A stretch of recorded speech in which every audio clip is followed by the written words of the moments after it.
Hola, ¿qué tal, ingeniera Lourdes? Me presento, soy Neisser Christopher González Cacao y soy del grupo número 10. Y hoy les vengo a hablar acerca sobre los números de oxidación. Se puede decir que los números de oxidación se basan en un conjunto de guías que utilizan para asignar a un átomo o un compuesto a un valor numérico que representa su estado de oxidación en ese compuesto. Estas guías se basan en el hecho de que la mayoría de los elementos tienen un número de oxidación en común. El número de oxidación indica que la carga eléctrica tendría un átomo a todos sus enlaces covalentes si fueran iónicos. Conocer el número de oxidación es importante para entender cómo los átomos se combinan entre sí para formar compuestos y para predecir cómo llevarán a cabo ciertas reacciones químicas. Las reglas para asignar los números de oxidación se basan en la distribución de los electrones en los átomos y en la electronegatividad. Se puede decir que también las reglas de los números de oxidación son un conjunto de principios utilizados para asignar un valor numérico a cada átomo en una molécula, que más conocidos como números de oxidación. Siguiente página. ¿Para qué estudiar las reglas de oxidación?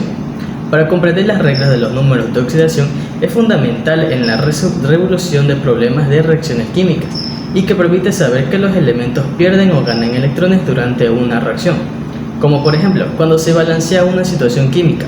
La diferencia entre los números de oxidación y antes y después de la reacción para determinar qué elementos están ganando o perdiendo electrones y en qué cantidad. Se estudian las reglas de oxidación para poder asignar y determinar el número de oxidación de los elementos en compuestos químicos y conocer los estados de oxidación en aquellos elementos. Es importante que la química, ya que permite predecir el comportamiento de las reacciones químicas y entender mejor cómo se combinan los diferentes elementos, e incluso el estudio de los estados de oxidación es fundamental para la formación de compuestos y reacciones químicas balanceadas. Siguiente página.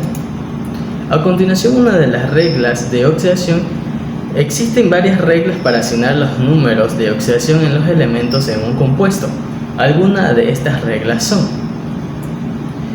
el hidrógeno. El hidrógeno tiene un número de oxidación de +1 cuando se combina con no metales y un -1 cuando se combina con no metales.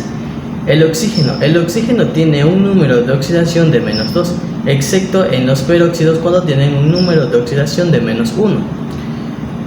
Los halógenos son el flúor, cloro, bromo y yodo.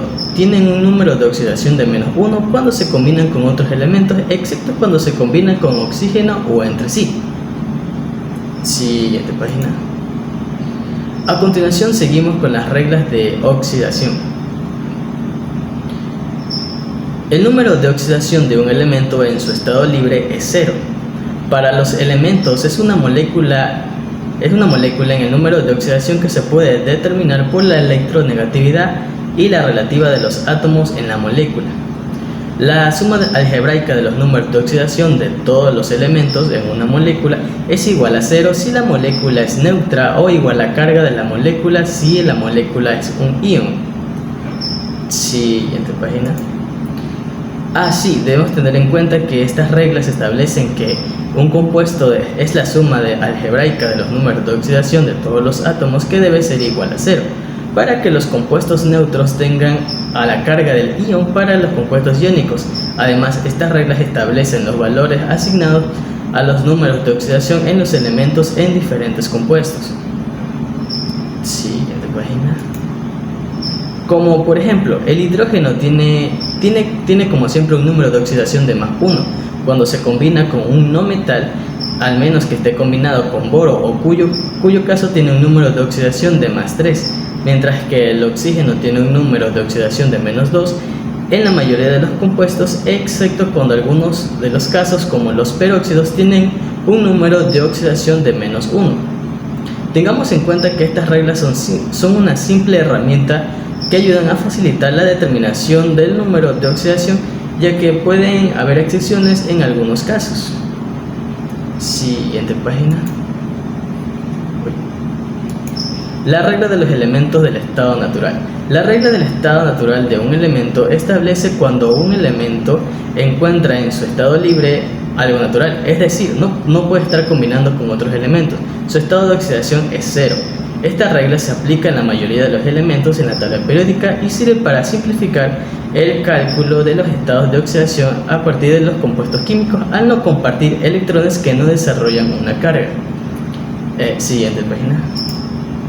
La regla del flúor. La regla del flúor es un principio utilizado para calcular los estados de oxidación en química. Según esta regla, el estado de flúor tiene un estado de oxidación de -1 en todos los compuestos donde aparece, excepto cuando se combina con el oxígeno con otros flúores. En el caso del flúor se mezcla con el oxígeno, en su estado de oxidación será +1, mientras que si se combina con el flúor, su estado de oxidación es 0. La regla es útil para simplificar el cálculo de los estados de oxidación en los compuestos químicos que contienen flúor. El sulfato. En las reglas de oxidación, el ion sulfato tiene un estado de oxidación de -2. Esto se debe a que el átomo azufre está presente en el sulfato. Tiene un estado de oxidación de +6 y cada uno de 4 de átomos de oxígeno que forman parte del sulfato tiene un estado de oxidación de -2. También puede formar parte de compuestos químicos en los que se combina con otros elementos para que el sulfato o el de calcio o el sulfato de sodio en estos compuestos en el que el sulfato mantiene su estado de oxidación de -2. En el caso del sulfato forme compuestos con flúor, tiene que se aplica la regla del flúor indicando que estos compuestos, el flúor tiene un estado de oxidación de +1 y el sulfato tiene un estado de oxidación de -2. Siguiente página.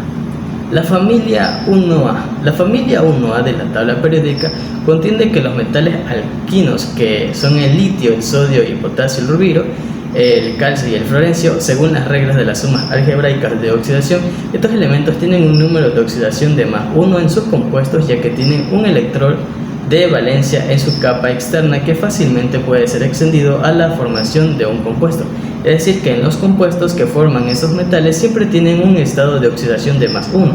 Por ejemplo, el sodio tiene un número de oxidación de +1 en los compuestos cloruro de sodio y en el potasio tiene un número de oxidación de +1 en el compuesto cloruro de potasio. La familia 2A. La familia 2A de la tabla periódica contiene los metales alcatirotérricos, que son el berilio, el magnesio, el calcio, el estroncio, el bario y el radio. Según las reglas de las sumas algebraicas de oxidación, estos elementos tienen un número de oxidación de +2 en sus compuestos, es decir, en los compuestos que forman estos metales siempre tienen un estado de oxidación de +2, como por ejemplo, el calcio tiene un número de oxidación de +2 en el compuesto oxígeno de calcio y en el bario tiene un número de oxidación de +2 en el cloruro de bario. Para finalizar en la siguiente página, aquí tenemos ejemplos de la carga de diferentes compuestos. Nitario de amonio contiene iones de amonio con carga positiva y iones con carga negativa. El hidróxido de calcio contiene iones de calcio con carga positiva y iones de hidróxido con carga negativa. De mi parte ha sido todo de mi presentación. Muchas gracias por su atención.